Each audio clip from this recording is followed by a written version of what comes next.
Welcome to First. I'm Mark Eichman along with Shirley Min. The summer driving season's a good time to get an update on some Del.Dot road projects and also give us an idea of what else to expect during the warmer weather to come. And while we look at changes on the roads, schools are increasingly looking for new ways to bring change. At one Newcastle County high school, an investment in robotics may just bring that about. And sometimes it's not worth explaining why things change. Sometimes you just need to know what's considered odd and then accept it. That means we're going to the Odd Poor IAM. First, your public media news magazine starts now.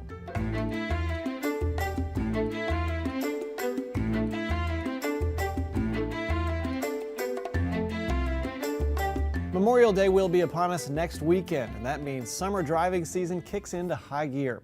For those traveling on Delaware Route 1 to the beaches, it means checking on the construction of the Route 301 bypass.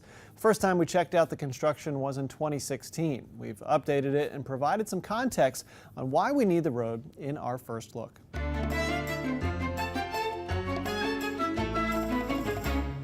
Despite rising gas prices, more drivers are expected to hit the roads this Memorial Day weekend. In Delaware, many of those travelers will be heading down Route 1 to the beach. Lots of them will pass through construction zones, especially around the Route 301 work near Middletown. Just behind the sprawling housing developments that have flourished around Middletown, lots of work is underway on the new 301 highway that's designed to reduce congestion in the area that's seen a booming population over the past 20 years. By the end of the year, this road will take lots of truck traffic that now rumbles through Middletown, making for congestion and wearing down local roads. Closer to the C&D Canal, workers are making progress on an overpass ramp that will connect the new highway to Route 1 and, by extension, I-95. About half of the project's cost, $241 million, is being funded by future toll revenue, which the state expects to start collecting when the roadway opens later this year. The nearly $500 million project was split into 7 separate contracts, allowing different companies to bid on smaller portions of the overall project and complete the work concurrently along the nearly 14-mile-long stretch of highway. Over that length, 301 will cross 24 bridges and connect drivers headed from the Chesapeake Bay Bridge in Maryland to destinations in northern Delaware and beyond. The work started a little more than 2 years ago. 5, 4, 3, 2, 1. When then Governor Jack Markell helped other state leaders break ground on the 4-lane highway project in February 2016. It's a project that's been discussed since the 1960s. For years and years, and people have corrected me, actually decades, we've talked about this, we've struggled with alignments, we've worked on the financing, and today this project is clear, it's crystal, and we are ready to go. So we're super excited about that.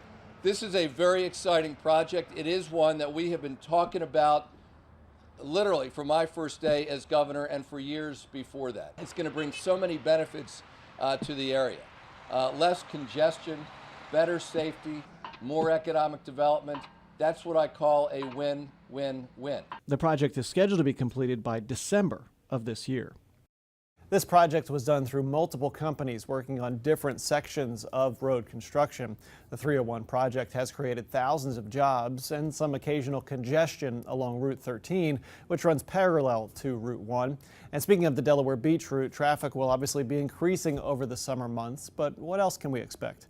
Earlier this week, I talked to Ken Grant at AAA to learn more about the car club's predictions for summer travel and prices at the pump. It's pretty normal to see gas prices rise as we approach Memorial Day and normally plateau sometime after that as we get into the summer months.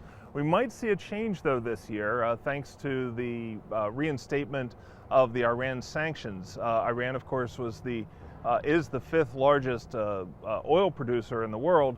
And with those sanctions in place, we're seeing a steady increase in the price of oil per barrel. It's been staying above $70 a barrel, which previously was well under that $70 mark. And that's going to translate into probably higher gas prices at the pump. Right now, what we're looking at are prices that have already beat our 2017 highs of about $2.70 a gallon. They're higher than that now. But we still haven't reached those really high prices in the $4 range that we saw back around 2009, 2010. So in a typical summer season, we'll see the price kind of rise as we get to Memorial Day, maybe a little bit more into, say, June, and then we kind of, that's where we hang out. But maybe this year a little bit different, and we could see it creep higher. It's entirely possible. Analysts are really paying close attention to what that crude oil price is and how long it's going to stay above $70 a barrel, and that's going to determine just how high our gas prices get. We're already seeing $3 a gallon prices in some of the region in New Jersey and Pennsylvania. We could see that in Delaware by the end of summer, but we're just kind of waiting to see how that plays out. And despite higher prices, higher than we saw in 2017, you expect summer driving and folks to be traveling just as much, if not more, maybe this year? And that's a huge part of what's driving this, is we're seeing an increased demand.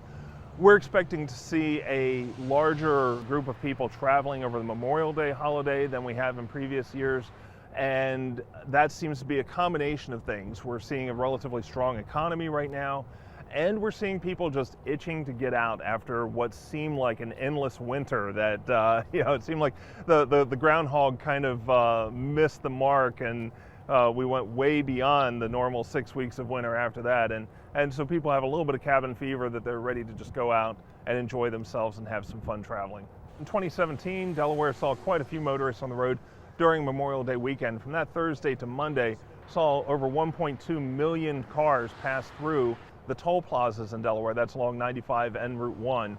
AAA is expecting that number to increase, possibly by as much as 12-13% this year. So that would be a significant increase in sort of evidence that folks are wanting to get out. Absolutely, and of course we're measuring how many people plan on traveling at least 50 miles. Now that could be staying within the state or going and exploring the region or doing a cross-country trip, but a lot of people are probably going to be on the roads this Memorial Day weekend. So folks want to get out, they're going to face higher prices at the pumps. Maybe the best way to make that gas dollar go a little bit further? Well, obviously maintain your car, maintain your vehicle, make sure the tire pressure is at optimum level. A lot of people saw a lot of fluctuation with those temperatures rising and falling. So go ahead and get those checked, get your battery checked, oil changes, all the regular maintenance and everything. You're going to find that the car runs smoother and you're going to get better mileage. Otherwise, keep a close eye on exactly what kind of gas prices are out there. I mean, you can see sometimes 5-6 cents difference within just a few miles from gas station to gas station. So play it safe, plan ahead, and enjoy the summer. So some great advice there to enjoy your summer, which of course we're all looking forward to doing. But there is some uncertainty on prices when it comes to Iran. Right. Right immediately after the Iran deal was signed and sanctions were lifted under the Obama administration in early 2016, Iran increased its oil production by about 1 million barrels a day. It's believed that Iran will pull back on that increase now that the Trump administration has withdrawn from the deal. It's not clear how much that pullback will be or what the effect will be on prices. It just really creates more instability in the global oil market, which is not what you want. Right, and Delaware's congressional delegation has condemned the decision to exit the Iran deal. Right, after the announcement, Senator Carper, Senator Coons, Congresswoman Lisa Blunt-Rochester all called the president's decision a mistake and said that it diminishes America's role as a leader on the international stage. They say it also could have a negative effect on Trump's ability to make a deal with an even more volatile country like North Korea. Right, and that meeting with North Korea set for next month in Singapore. We will all be watching. Thanks so much, Mark. Coming up on First, just another day in the classroom for students at John Dickinson High School. Check out the robotics lesson. And we have an odd experience ahead as we visit the Oddporium. It's coming up in about 15 minutes.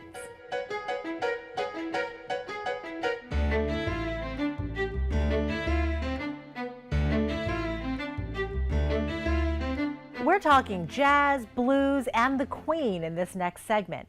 Acting Cultural Affairs Director for the City of Wilmington, Tina Betts, and the General Manager of the Queen in Wilmington, Trenton Banks, sat down with me earlier this week to talk about upcoming musical festivals and what's new at the Queen. Tina, I want to start with you. The Clifford Brown Jazz Festival is coming up, as is the Riverfront Blues Festival. Yeah. In their 30th and 21st years respectively. What can we expect from the festivals this year? Well, for the 30th anniversary of the DuPont Clifford Brown Jazz Festival, we've extended it to a week-long event again this year. We have the main concerts in Rodney Square beginning on Wednesday through Saturday, the 20th of June through the 23rd of June. But before that, we're opening with Duke Ellington's Sacred Concert at the Episcopal Church of St. Andrew and Matthew on June 17th.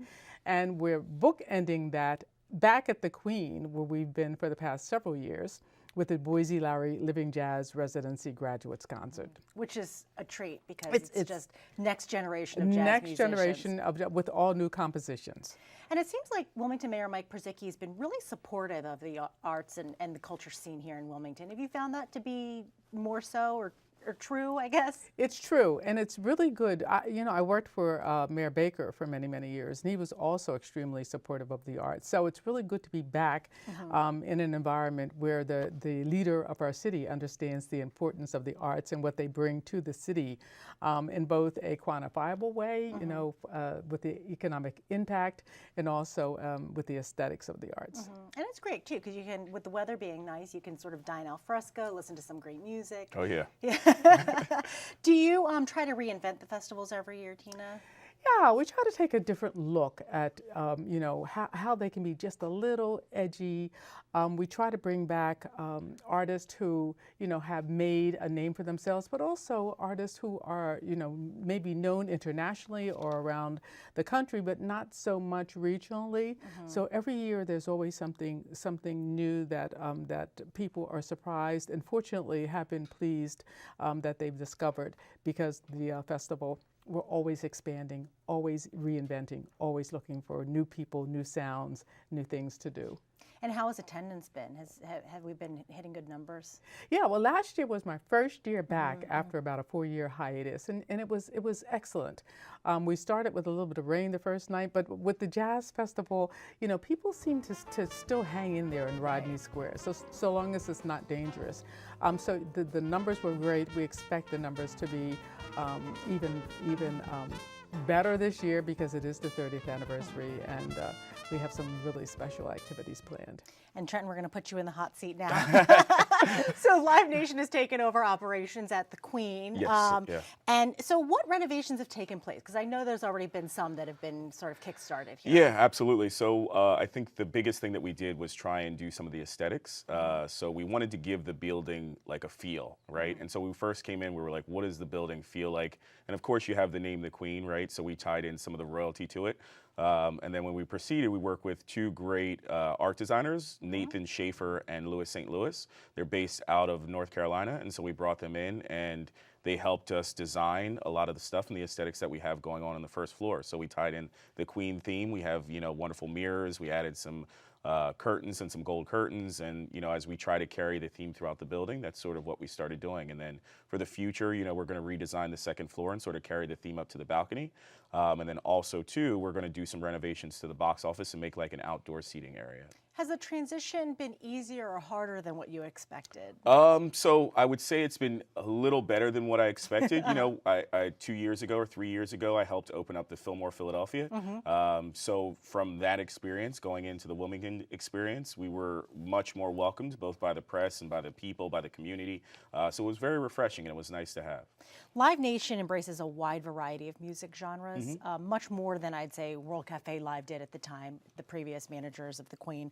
Are we going to see shows in Wilmington that we haven't seen before? Absolutely. We strive to bring in all kinds of artists and all kinds of genres. We see feedback all the time. So for instance, we did 2 metal shows the other day, which was unexpected for the city of Wilmington, right? And, right.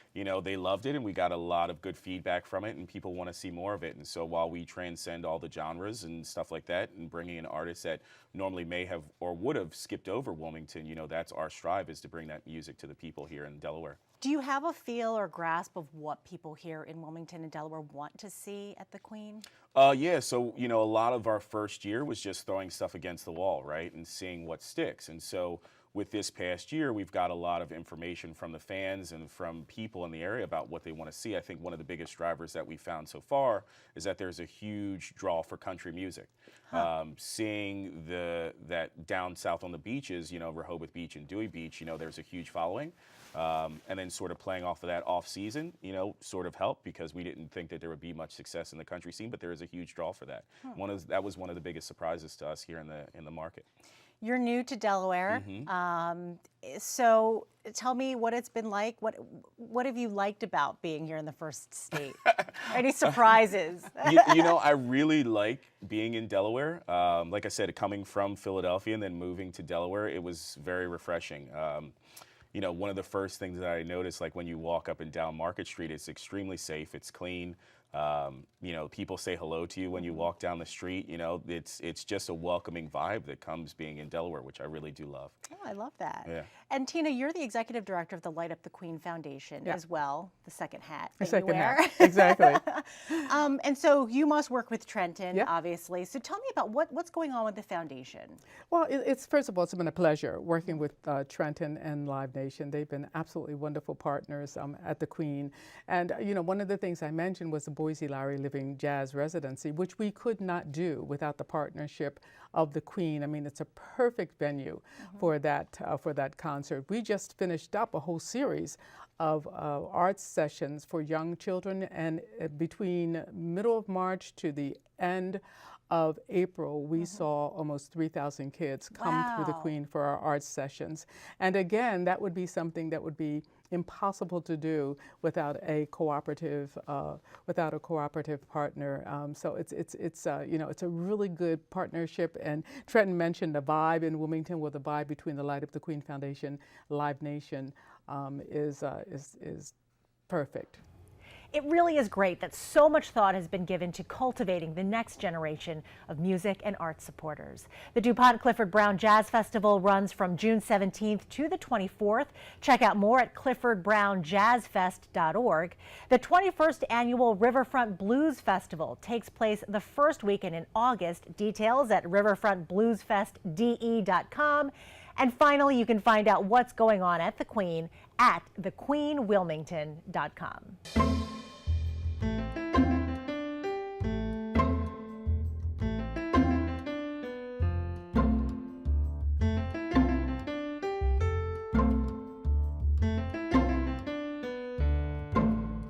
With traditional public schools continuing to lose students to charter and magnet schools, education leaders are always looking for ways to brand their school with an innovative program. At Red Clay's Dickinson High School, one tech initiative has an eye on our increasingly autonomous future. Delaware education reporter Chris Barish brings us the story of how this approach is inspiring and attracting students.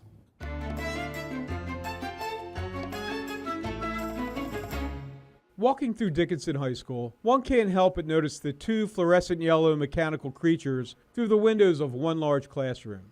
They are Fanuc robots, high-speed machines designed for an increasingly automated present and future. This is really a magnet for our school because our things are more engineering and robotics oriented than other schools. Welcome to Dickinson's Robotics Laboratory. It's an incubator where kids learn and utilize engineering and software skills to operate Lego and erector set-like devices they design and build. The 8-year program continues attracting and redirecting kids like Jeremy Nolan to the traditional public school near Pike Creek.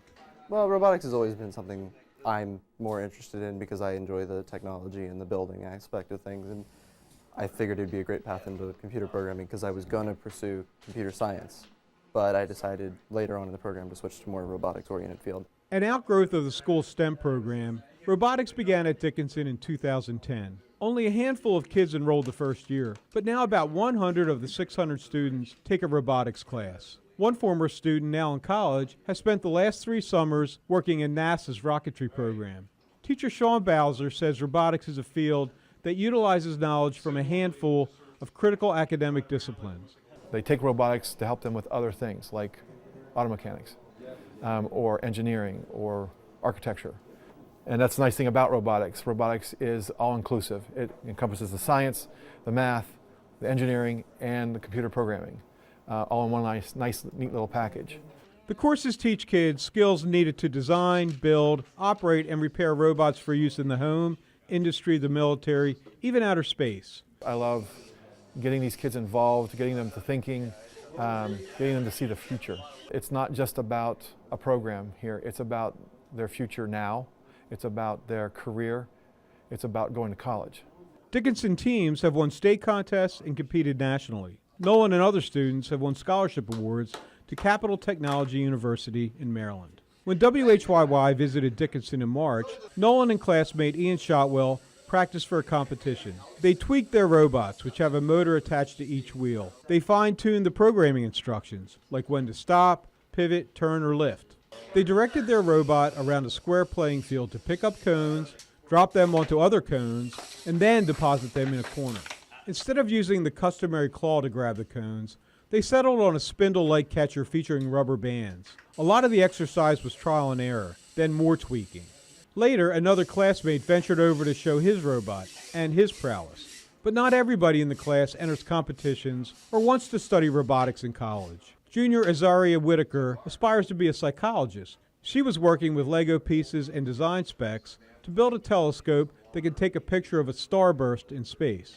It's really good math-wise, and then also I'm not really good at building stuff, so it's really helping me to be more, I don't know how to explain it, like more open to building a lot of other things, because usually I wouldn't be like, oh no, I can't do that, I don't know what that is. The bottom line for Dickinson is that the program has helped attract students, and that's no small achievement in an era when Dickinson's enrollment, like so many traditional schools, has declined as students have gravitated to charter and magnet schools. For Dickinson, I think it means the world. We're still slowly transitioning into what our school's really meant to be. This is definitely preparing you for the future. As Chris points out, robotics is making a real impact on kids like Nolan, helping them get experience in the field and even some money to help them attend college. And don't be surprised if more of Dickinson's kids end up working on maybe the space program or helping design that driverless car that will be transporting us all into the future. And then you can say you saw it here first.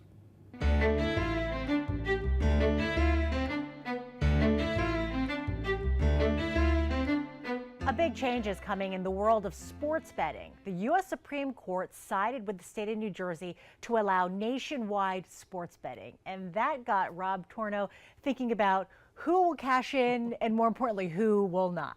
Hi, Rob. How you doing? Let's talk about your first cartoon. Sure.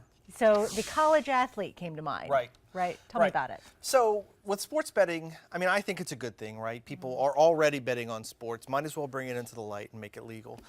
But there are some problems that come along with it, particularly in college sports, where student athletes don't get paid, they're not allowed to monetize any success that they have, and the idea that people are going to be able to make tons of money off of them just seems kind of icky. Right. They never have, and this is just one more thing where they're not going to be making And like, money. could they be tempted to try and take part of this? You know, it's just, there's a lot of questions that would need to be answered. Right. You think Jersey will benefit, bigger picture? I mean, I think immediately, obviously, they're almost already set up to do it. And, you know, as other states come on, you know, we'll be able to bet on our phones and our underwear watching TV. So we'll see. Who doesn't want to do that? Okay, we're going to make the switch over to sports now. Okay. Your next cartoon, the iconic love statue spelling out LeBron. What do the Sixers have to do to get him? I mean, is this even a possibility? I think it's a definite possibility. I think that reports indicate that he might want to come here and play with some of these young stars. The Sixers could make the room to have him from a salary cap perspective. It's just a matter of if they want him. I mean, I certainly would want him, so we'll see. Yeah, I like LeBron. I like LeBron a lot. All right, thank you so much, Rob. Rob is on Twitter at Rob Torno. Check him out online at WHYY.org/news. Rob, always a pleasure. No sweat. Ken and Beth Schuler both grew up in Arden, Delaware. And after Ken lost his job, they decided to take their strange collections and open the Oddporium. It's part museum, part store. It's creepy, it's kooky, it's odd. And it's our first experience this week.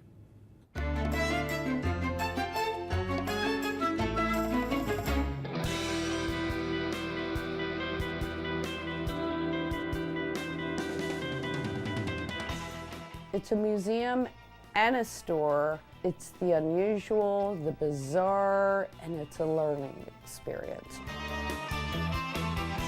We have radium glass, we have a cycloptic pig. We have Lizzie, she's late 1800s, medically articulated. It would teach doctors how to fix people. And a lot of kids come in, they get frightened, and I'm like, I explain it, and then they're like, oh, thank you, Lizzie.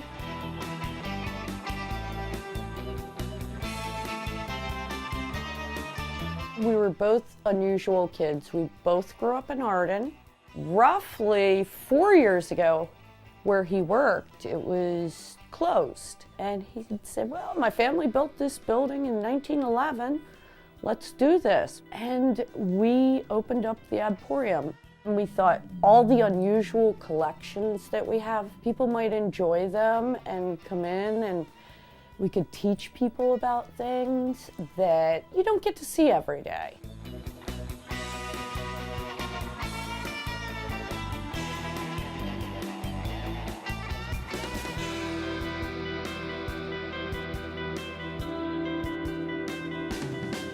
We have psychiatric records. I think the earliest is late 1800s. We both do demolition photography. We just collect it out of the dumpster or the building before it's destroyed. The oddest thing that I can think of, the electroshock therapy machine, which Ken said I can finally rewire. They would wet these sponges, put them on your head, and shock you. It's great. A lot of children come in and they drag their parents in, and their parents are like, well, I'm going in just to make sure, you know. And then their parents start coming in. Once they understand it, they're fine. And then they're fascinated, and then they come back, and then they come back again.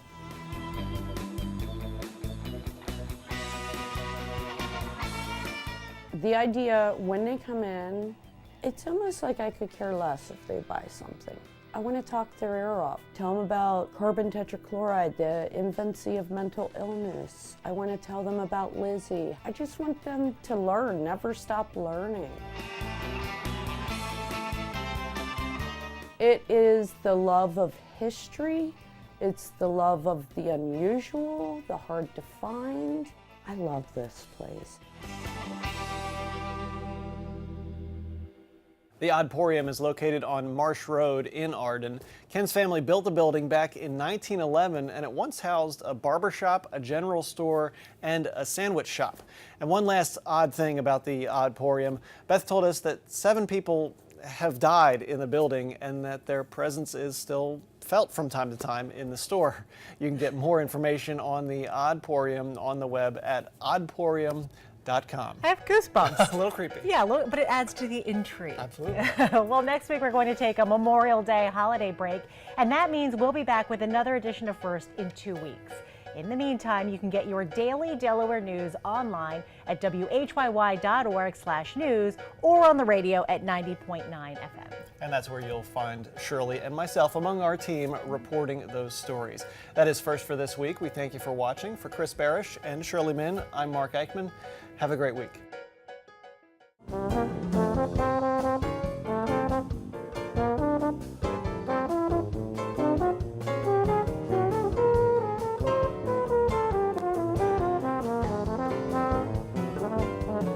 Bye.